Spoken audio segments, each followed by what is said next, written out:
Good morning again, and welcome to the fourth hour. I enjoyed this time with you quite a little bit, so thank you so much for being here.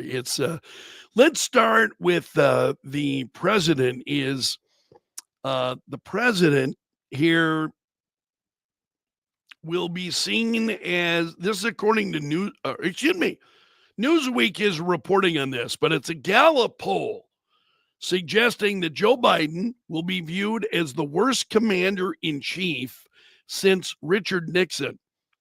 How about if the worst commander in chief ever? Now get a load of this. Why it matters. Isn't it something how the media is always telling you why these things matter? See, whereas I trust you to be able to determine whether or not these things matter to you or not. That really is kind of a personal issue, isn't it? I mean, it's up to you to decide, does this matter to me? You pretty much know the answer to that, right? You don't need me to tell you, here's why this matters. That is so condescending. Let's see what else we've got here. Folks are not looking, how will the president go down in history, blah, blah, blah, blah, blah. And what really I find so incredible about this, here we go, what people are saying. So who do you go to? Well, of course, you go to political scientists who are saying, well, that rating is going to improve with time. So in other words, as time goes on, then folks are going to be, and this is repeated then by another, a professor of United States history looking at it. Presidents tend to do better than as time goes on. And I think maybe to some degree that is actually a little bit true. I can understand that. But I think that I wonder if Joe Biden's approval numbers and so on and ratings are going to get worse as time goes on. I actually wonder if that's going to get worse. And I wonder if we're going to learn more. I'm just sitting there. There is nobody in the federal government right now that is out there talking about what's going on. I wonder if we'll learn more as time goes on rather than, people who live through it, of course, they have a bad taste in their mouth, don't look at Biden very well. I think that will get worse as time goes on if history is honest about this administration. That's really the question. Will history be honest? We've got a lot of people who are not interested in being all of that honest, right? I think, unfortunately, that's what we see. Well, we're talking about the president.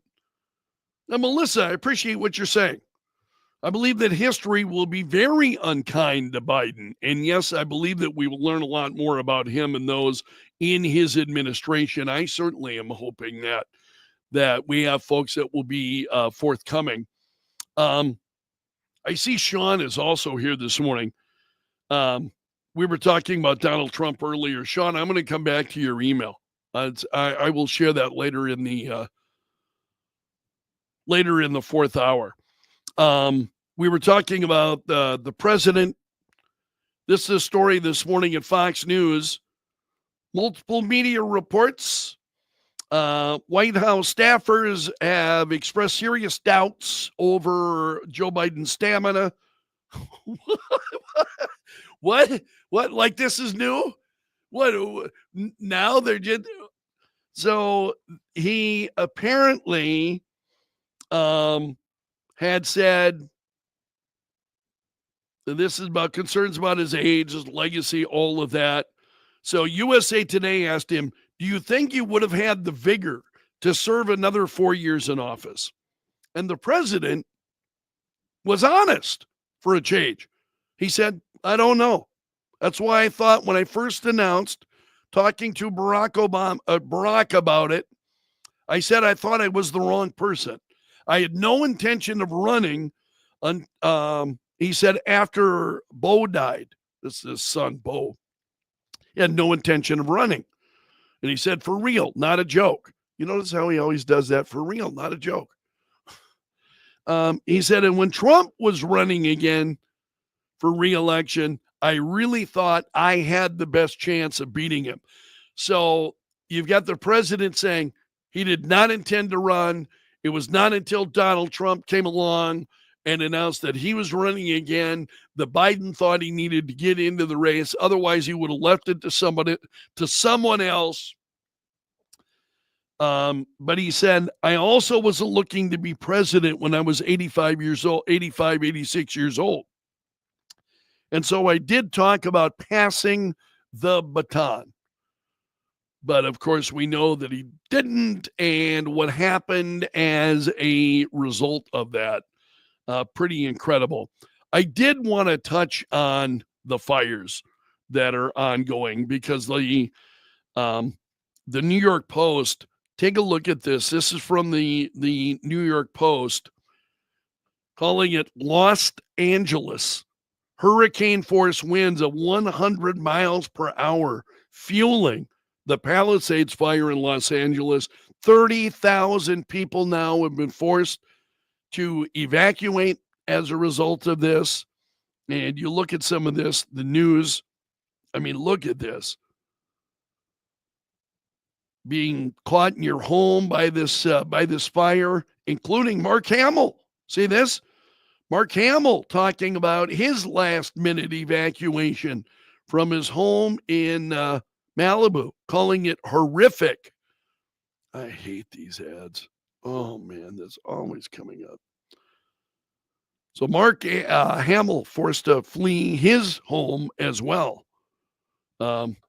Last-minute evacuation because those fires have spread pretty quickly. Pretty wild as you watch that unfold. Keep those folks in your prayers. Also, I mentioned this during the program this morning, right near the end. Donald Trump has, and there it is. Sorry, I should have scaled this back up. Donald Trump has filed an emergency appeal to the U.S. Supreme Court to prevent his sentencing in New York. Was this I'm wondering if this is the audio that I had from Donald Trump, because I pulled this story up and there was some audio from Donald Trump that really caught my attention. Let's see if this is it. We are awaiting. I'm going to close that. So Donald Trump holding a pretty significant news conference yesterday. And there's some audio from that. I should have gone to YouTube and actually found the audio because it was just great stuff. I thought it was really great stuff. Donald Trump being really candid in a lot of it. But anyway, Donald Trump now has filed an emergency petition to the U.S. Supreme Court trying to block his sentencing. And this has gone now the U.S. Supreme Court. And we'll see where it goes from there. So that's it was interesting to see the developments with that. The Donald Trump and his lawyers, his legal team had just been incredibly frustrated by Judge Juan Merchan and trying to take some kind of actions there to stop that.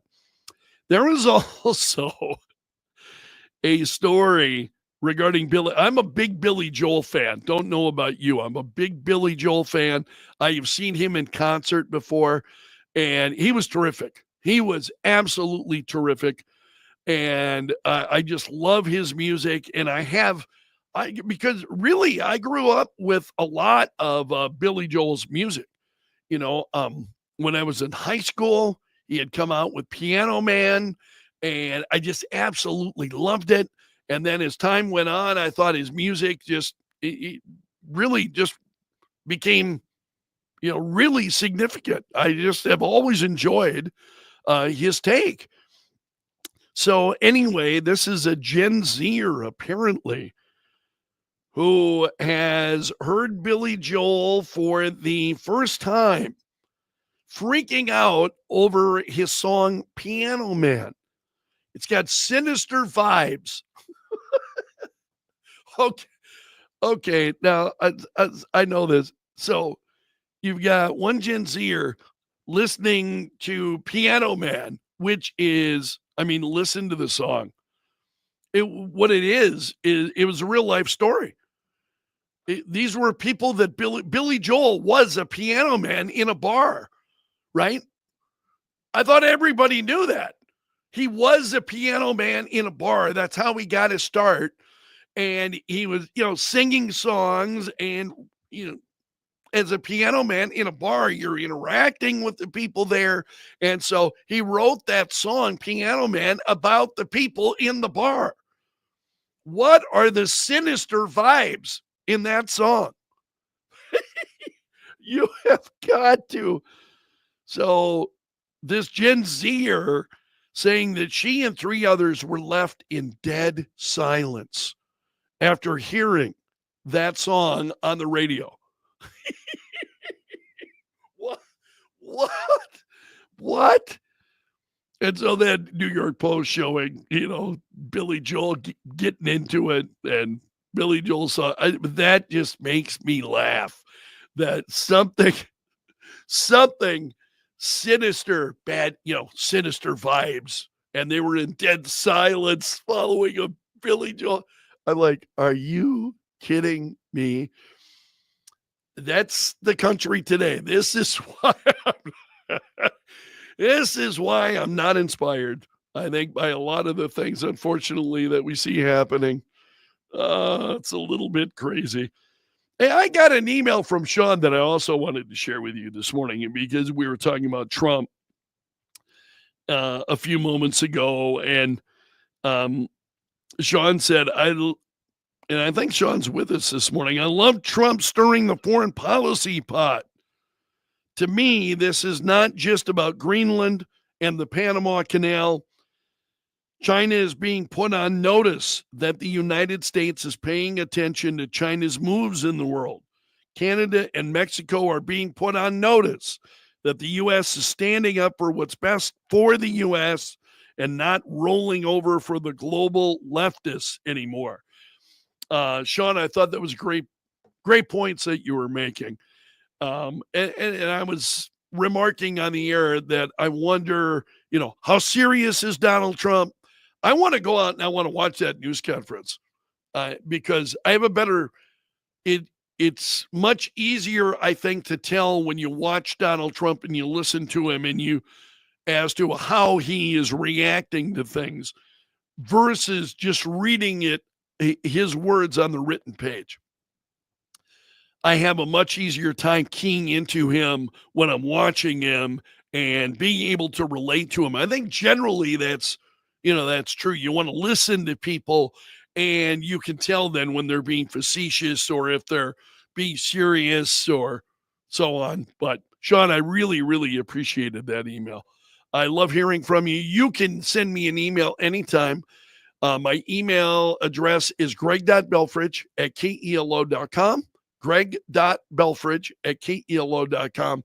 And I really enjoy hearing from you.